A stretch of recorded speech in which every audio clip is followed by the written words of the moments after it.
Billions of lives across 3 galaxies trembled at the news that doomsday was imminent, until an unimaginable alliance emerged. But then, Earth suddenly appeared like an awakening bell, and the universe changed forever. Hussein Ibarra stared at the holographic display, his dark eyes reflecting the red warning signals that pulsed throughout the Deathworld Alliance Council chamber. The 25-year-old tactical officer had only recently graduated from the Alliance Tactical Academy, his Egyptian heritage visible in his sharp features and disciplined posture. He studied the patterns of destruction spreading across the projection of their galaxy with the mathematical precision his family had instilled in him since childhood. The chamber itself was carved from the living stone of Asteron, a planet whose surface had long ago died, but whose inhabitants persisted in the harsh environment beneath. Around Hussein, representatives of 17 species that had evolved on planets classified as Deathworlds, environments so hostile they should not have supported intelligent life, gathered in growing concern. At the center of the chamber stood Morath, the Taurian elder, 8 meters tall with wrinkled stonebark skin. Morath had led the Alliance through 2,000 years of relative peace. His voice, when it came, rumbled like an avalanche. 11 worlds gone, in the span of what humans would call a month. Hussein watched as Hassa, the Sistaran representative, slithered forward, 15 meters of serpentine grace, her scales reflecting the emergency lights as she moved. "The breach grows wider," she said, her voice melodic despite the dire news. "The ascendancy forces increase with each passing cycle." Kaio, the Avon representative, fluttered his massive wings in agitation, his predatory bird-like appearance, covered in blue-black feathers, did little to hide the pain in his eyes. "The Prelian homeworld is no more. Billions of my kin, gone." A hush fell over the chamber as Shah, the pre-consultant, approached Morath with fresh data. The Taurian elder's expression grew even more grave. "The Ascendancy has developed a method of systematic planetary extinction," Morath announced. "They do not merely conquer. They industrialize annihilation." Hussein felt his breath catch. The mathematics of such destruction were beyond comprehension. "I am calling an emergency session of the Alliance Council," Morath continued, his ancient eyes scanning the chamber. "We face the very real possibility that we will soon cease to exist." In the corner of the room, a communication panel flashed, a transmission from a figure Hussein had only heard of, General Nisha Cortez, a 45-year-old Latin American woman who commanded Earth's Unified Defense Forces. Her appearance on the screen created a murmur among the gathered aliens. Humans were not yet formal members of the Alliance, though discussions had begun. For her to contact them directly during an emergency session was unprecedented. Hussein watched the Elder Council members' reactions. Morath's rigid posture, Hassa's fluid uncertainty, Kaio's barely contained grief. The young officer realized that despite their millennia of survival against the harshest environments the universe had to offer, the Alliance now faced something far worse than hostile climates or predatory ecosystems. They faced extinction. As the chamber darkened further, Hussein gazed upward through the transparent ceiling at the memorial lights, tiny flames that represented each of the worlds already lost. They were meant to be symbols of remembrance, but now they looked more like a spreading cancer of destruction across the galaxy. The question hung unspoken in the room. What force could possibly stand against an enemy capable of erasing entire worlds? The answer would come from a direction none of them expected. The Alliance monitoring station detected the signal 3 days later.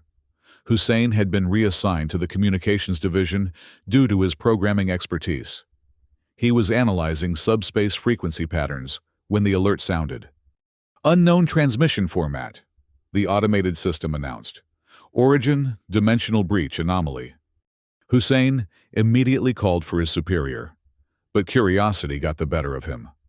He isolated the signal and began running decryption algorithms. What he found made him freeze in disbelief. This is English, he whispered to himself. The language was unmistakable. Human speech, perfectly formed in a standardized Earth language. But the content was what truly shocked him. The message identified the senders as the new Deathworld Alliance, requesting assistance against an enemy called the Ascendancy. When Morath, Hassa, and Kaio arrived at the monitoring station, Hussein had already prepared a preliminary analysis. The signal appears to originate from a parallel universe, he explained, bringing up a three-dimensional model of the dimensional breach. The transmission patterns, data structure, and encoding suggest human origin.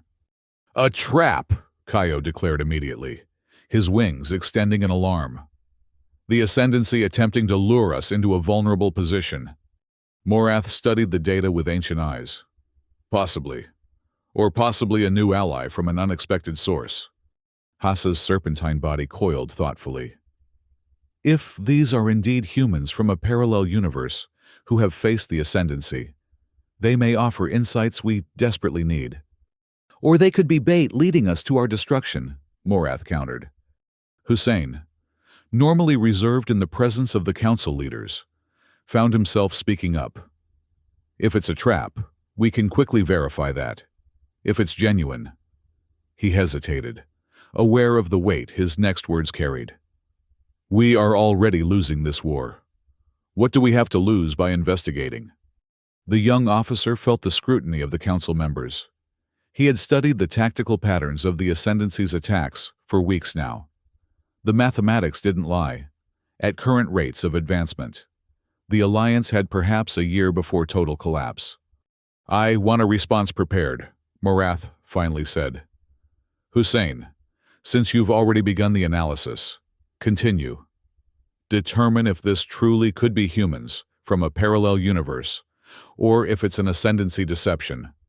Hussein nodded, heart racing. The task was enormous, and the consequence of a mistake potentially catastrophic. If he misinterpreted the signal and led the Alliance into a trap, billions more lives would be lost. If he dismissed a genuine offer of help, they might lose their only chance of survival. As he worked through the night, meticulously comparing the signal patterns to known human communication standards, Hussein felt the weight of responsibility settle on his shoulders. He had always wanted to prove himself to the Alliance that had taken in his family when Earth first made contact. Now he had the chance, but at what risk? 3 days later, Hussein presented his findings to the council. The transmission contains nuances and irregularities consistent with human language evolution, he explained. It includes cultural references and linguistic patterns that would be nearly impossible for the Ascendancy to fabricate without intimate knowledge of human society. He brought up a comparison display showing signal integrity measurements. Furthermore, the quantum entanglement signature matches known human technology, but with significant advancements beyond our current Earth's capabilities. Morath leaned forward, his massive frame casting shadows across the display. Your conclusion? Hussein took a deep breath. I believe this is a genuine transmission from humans in a parallel universe. Humans who have apparently formed their own Deathworld Alliance and who are also fighting the Ascendancy. Silence filled the chamber as the council members absorbed this information. Then we must meet these parallel humans, Hassa said finally, her voice carrying both hope and caution. I will permit a diplomatic mission, Morath announced. Hassa, Kaio, you will lead. Take Hussein. His familiarity with human customs will be valuable. He turned to Colonel Selene, a Taurian warrior who had remained silent throughout the meeting. Selene, you will provide security. The Taurian colonel nodded stiffly, her stone-like features betraying nothing of her thoughts. Hussein knew her reputation, absolutely loyal to Morath, ruthlessly efficient, and deeply suspicious of outsiders. Dr. Arenathal will accompany you, Morath continued, gesturing to a Sistaran scholar known for her study of human languages. She has the most extensive knowledge of human communication patterns. Hussein felt a mixture of pride and terror. His analysis had convinced the council to take action. But now, he would be at the forefront of first contact with beings from another universe. If he was wrong, he would be leading the mission directly into an ascendancy trap. "When do we depart?" he asked, struggling to keep his voice steady. "Immediately," Morath replied. "We will use the experimental Prelian dimensional breach technology to open a small controlled portal. Your probe ship will be equipped with the necessary stabilizers." "And if it is a trap?" Colonel Celine asked, her voice like grinding stone. "Then you will ensure no one returns to lead the Ascendancy back to our location," Morath said grimly. Hussein understood the unspoken order. If they discovered deception, the mission would be suicide. They would destroy themselves rather than risk the Alliance's position being compromised.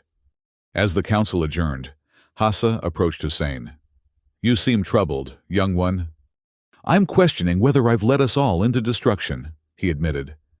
Hassa's scales rippled in what Hussein had learned was a gesture of reassurance. "Doubt is the companion of wisdom. But remember, we face extinction regardless. At least this path offers a glimmer of hope." The expedition ship, a sleek vessel designed for stealth and rapid maneuverability, hovered at the edge of the dimensional breach. Hussein stood at the observation deck, watching the swirling energy patterns that marked the barrier between universes.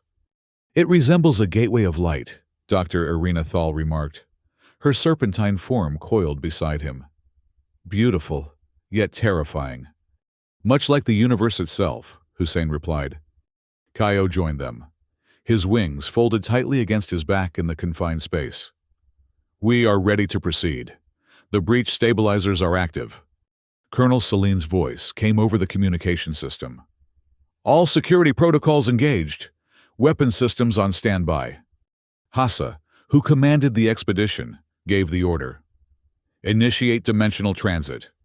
Hussein felt a momentary sensation of being pulled in every direction at once as the ship entered the breach. Colors he had no names for flashed across his vision.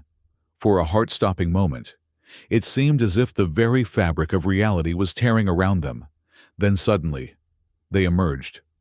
"Transit successful," announced the navigation officer. "We have crossed the dimensional breach." Hassa moved to the forward viewport. "Scan for Earth coordinates." "Located," the officer replied. "We are detecting significant technological development, far beyond what our Earth has achieved." Hussein joined Hassa at the viewport as they approached the planet. What he saw took his breath away. This Earth was transformed.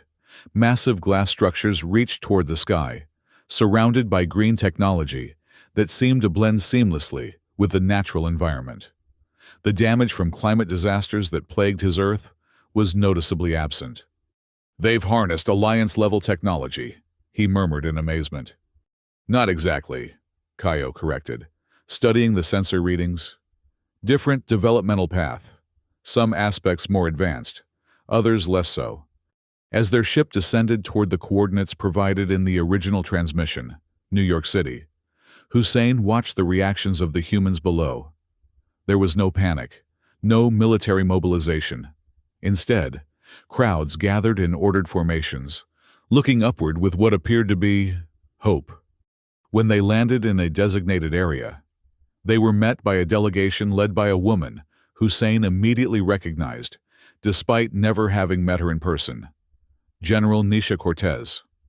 The parallel universe version of her looked remarkably similar to the woman whose transmission he had seen in the council chamber, though this Cortez carried herself with even greater authority. "Welcome to Earth," she said as the Alliance delegation disembarked. Her eyes surveyed them with a mixture of curiosity and wariness. "I see the breach technology works similarly in both our universes." Hassa slithered forward. "I am Hassa of the Sistaran, representing the Deathworld Alliance. We received your transmission requesting assistance against the Ascendancy." General Cortez nodded grimly. "They've already destroyed 14 of our worlds." We're holding them back, but barely. She looked directly at Hussein, recognition flashing in her eyes. You have humans in your alliance as well? Earth is not yet a full member, Hussein explained. We are still in the early stages of cultural exchange. Interesting, Cortez replied.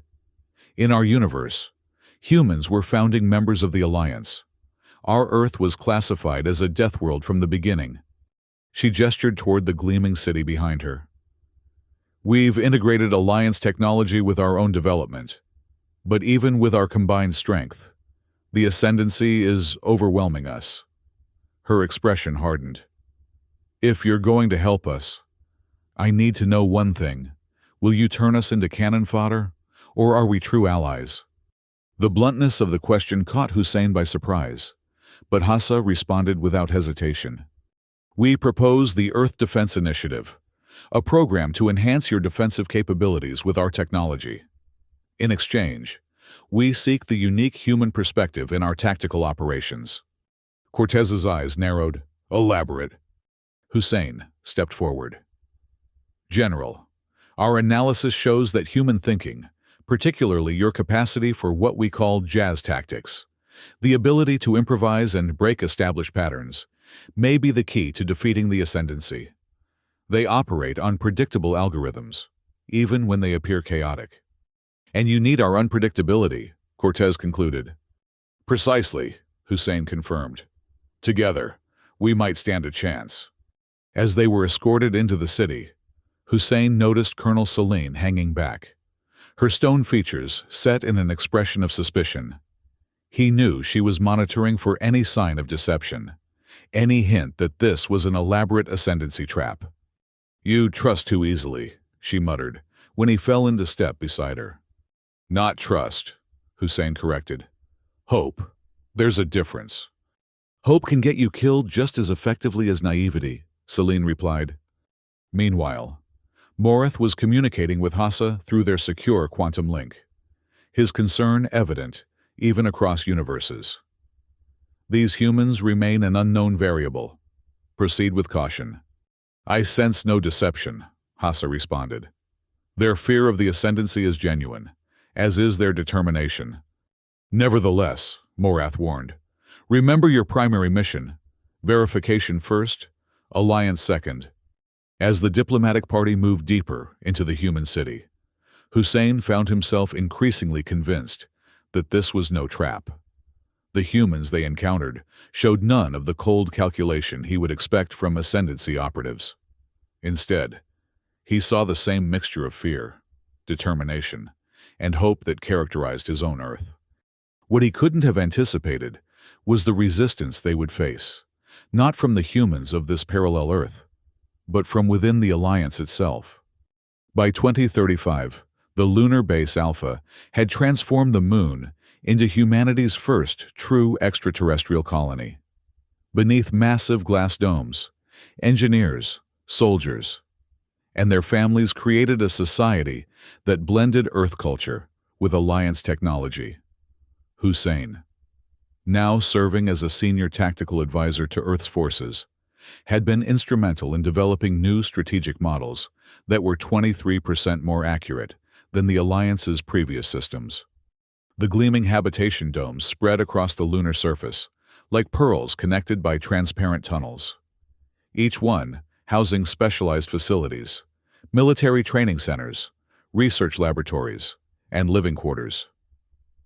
Earth itself was visible as a blue marble in the black sky, a constant reminder of what they were fighting to protect.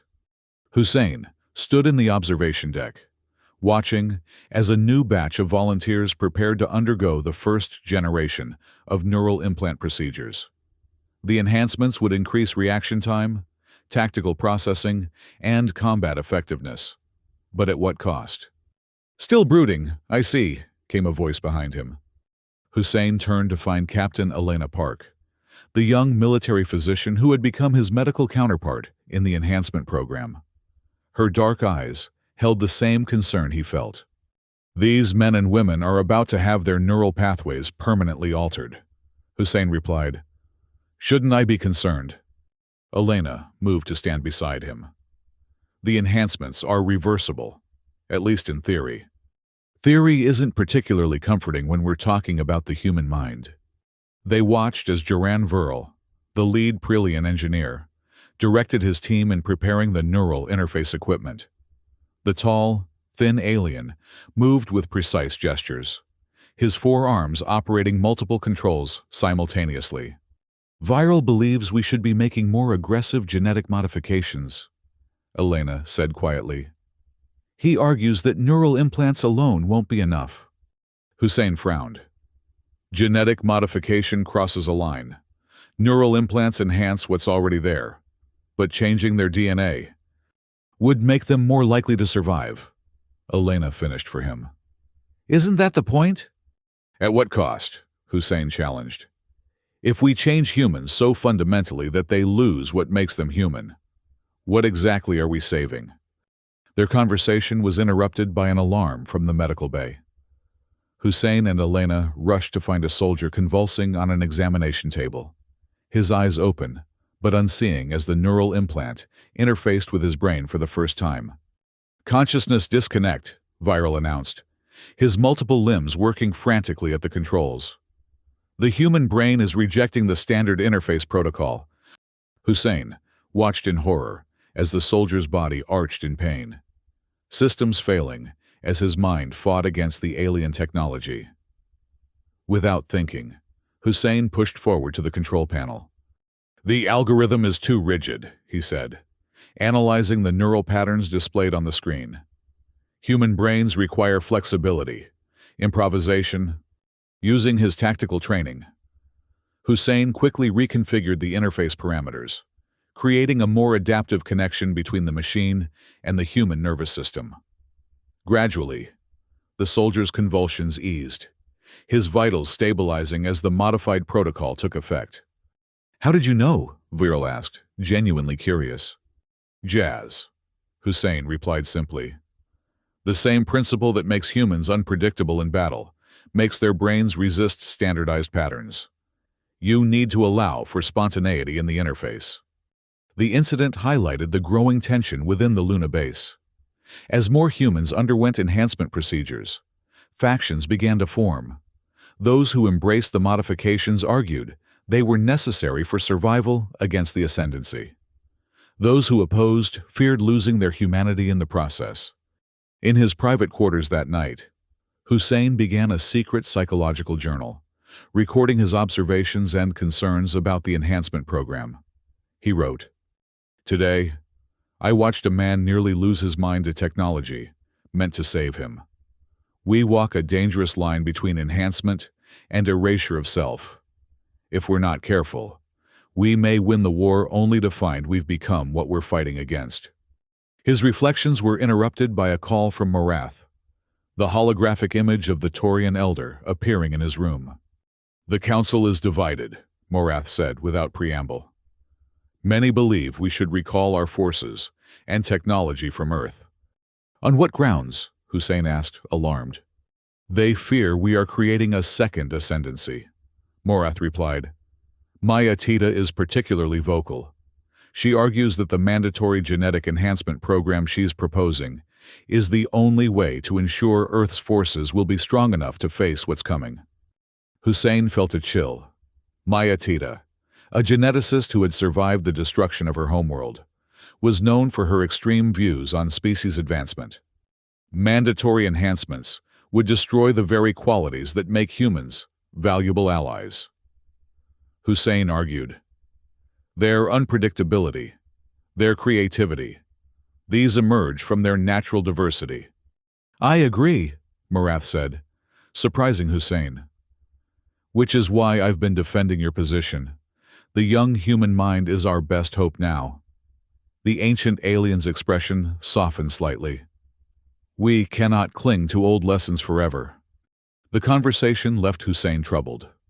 The pressure to accelerate the enhancement program was growing, both from within the Alliance and from Earth's own military leadership. General Cortez supported voluntary enhancements, but opposed mandatory modifications. Others were not so moderate in their views. A week later, protests erupted in the civilian sections of Luna Base. Families of military personnel demanded the right to return to Earth, rather than watch their loved ones transformed by alien technology. Security forces struggled to maintain order as the unrest spread. Hussein watched the growing discord with increasing alarm. If they couldn't maintain unity on Luna Base, how could they possibly present a unified front against the Ascendancy? His concerns deepened during an emergency meeting of the Earth Alliance Council. The latest intelligence reports showed the Ascendancy probing for weaknesses, testing dimensional breach points throughout the solar system. "They're searching for a way in," Hussein explained, displaying a three-dimensional map of detected anomalies. "Our models predict they'll attempt a major incursion within the next 6 months." "Where?" General Cortez demanded. "Most likely Mars," Hussein replied.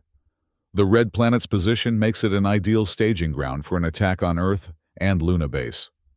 The Council debated defensive strategies late into the night. Hussein proposed accelerating the development of breach detection technology while continuing to refine the JAS tactical training for Alliance fleet commanders. As the meeting concluded, Hussein found himself alone with Captain Park. "I've been monitoring the enhanced soldiers," she said quietly. "Something's happening to them, Hussein. The more integrated they become with the technology, the more distant they seem." "Distant how?" "Emotionally," she clarified. "They're becoming more efficient, certainly, but they're losing something essential in the process." Hussein nodded grimly. "Exactly what I feared. If we're not careful, we'll create perfect soldiers with no humanity left to defend." "Is winning at that price really winning?" Elena asked. Hussein had no answer. The question would haunt him in the months that followed. As they prepared for the battle they knew was coming. The prediction proved accurate. In 2045, after a decade of preparation, the Ascendancy found what they were looking for: a weak point in the dimensional fabric near Mars. Hussein was in the Lunar Command Center when the breach alarm sounded.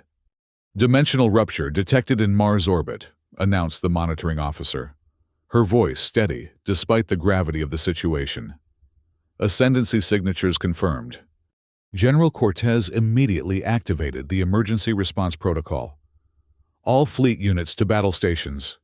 Activate planetary defense grid."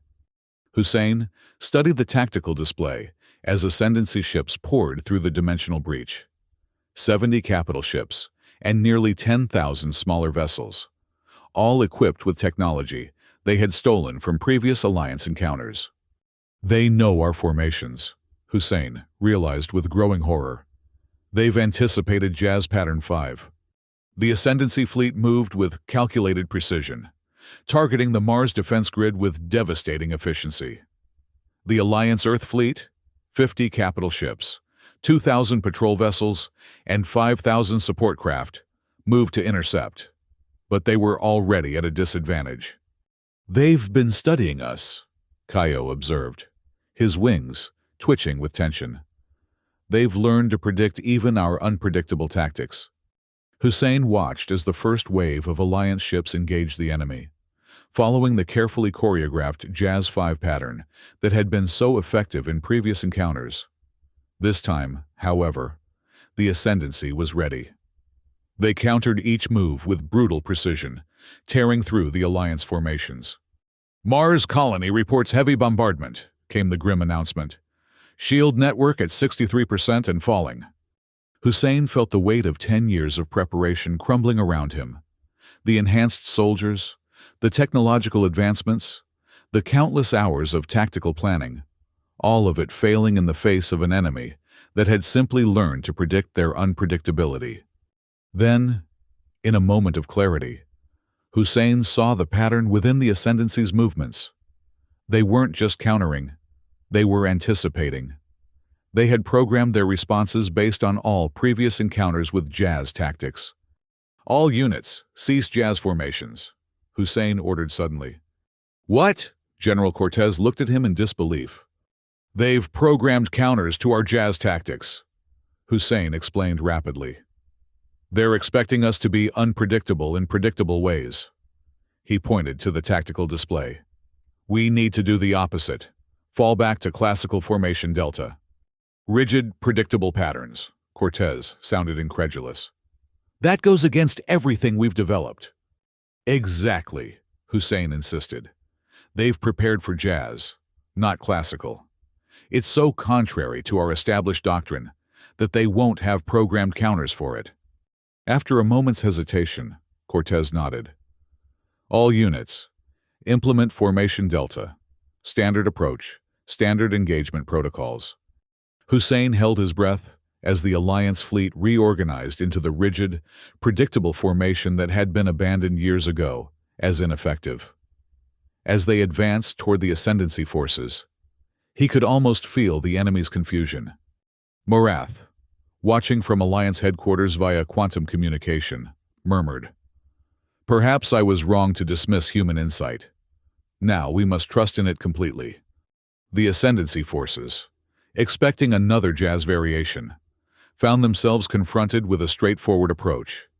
Their predetermined responses failed to materialize as the Alliance fleet pressed forward in unwavering formation.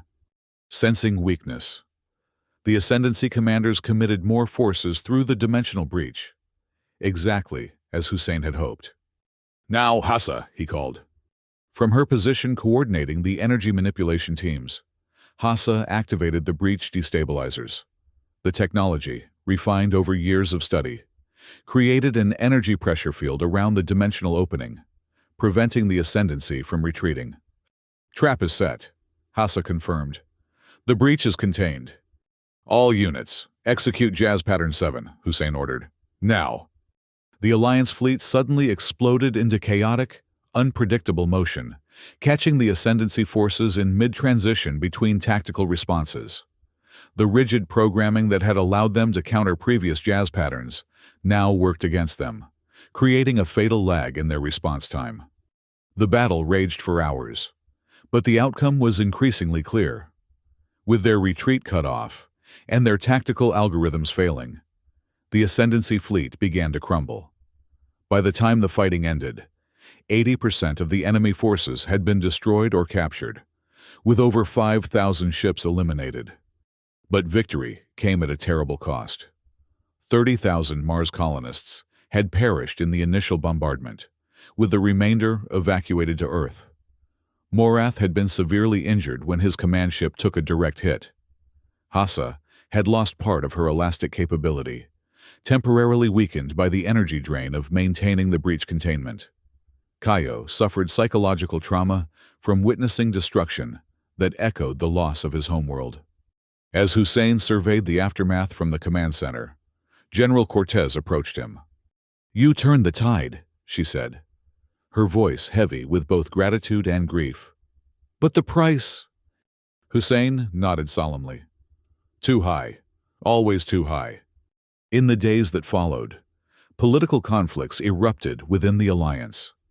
Conservative factions accused Hussein of unnecessarily endangering Mars by allowing the Ascendancy to penetrate so deeply into the solar system before springing the trap. His supporters argued that his strategy had been the only way to force a decisive engagement on their terms. Morath, speaking from his medical pod, defended Hussein vigorously. "Without his insight, we would have lost not just Mars, but Earth and possibly the entire Alliance." Meanwhile, the Ascendancy, though defeated, was not destroyed. They maintained forces on the other side of the dimensional breach, which had been contained but not closed.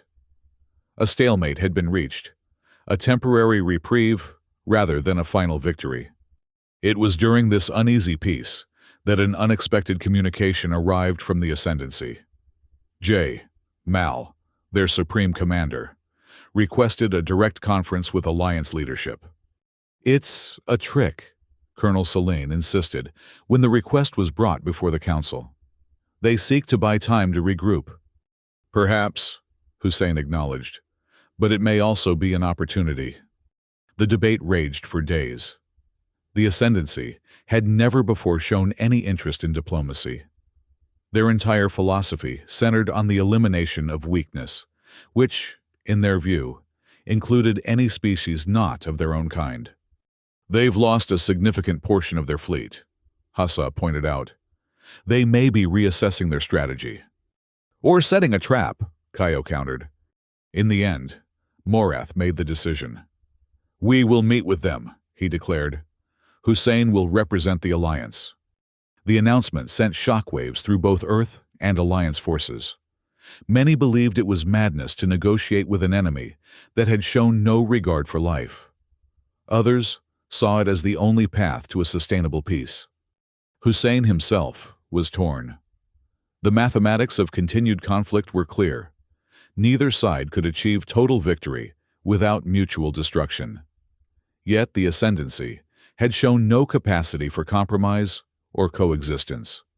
As preparations began for the diplomatic mission, Hussein received a message from a hardline faction within the Alliance. The message was blunt. If he did not commit to the complete destruction of the Ascendancy, they would remove him permanently. Hussein brought the threat to Morath. They fear peace more than war, the Taurian elder observed. Because peace requires change, and change threatens their identity.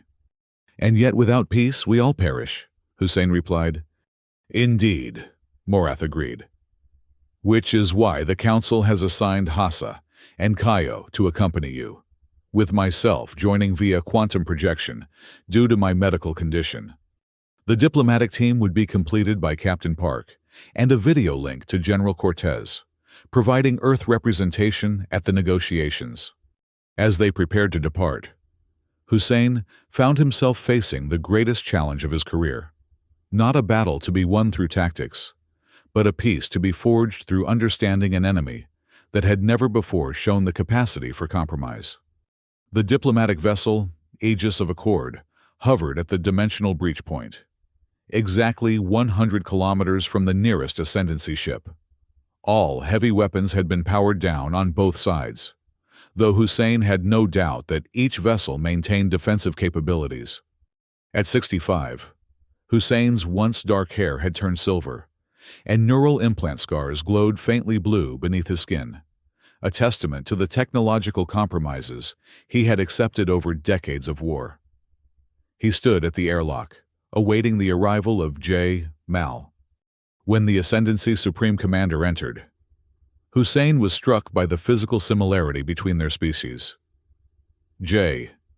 Mal appeared human, though his physique reflected extensive augmentation, muscles enhanced beyond natural limits, eyes with visible cybernetic components, skin too perfect to be original.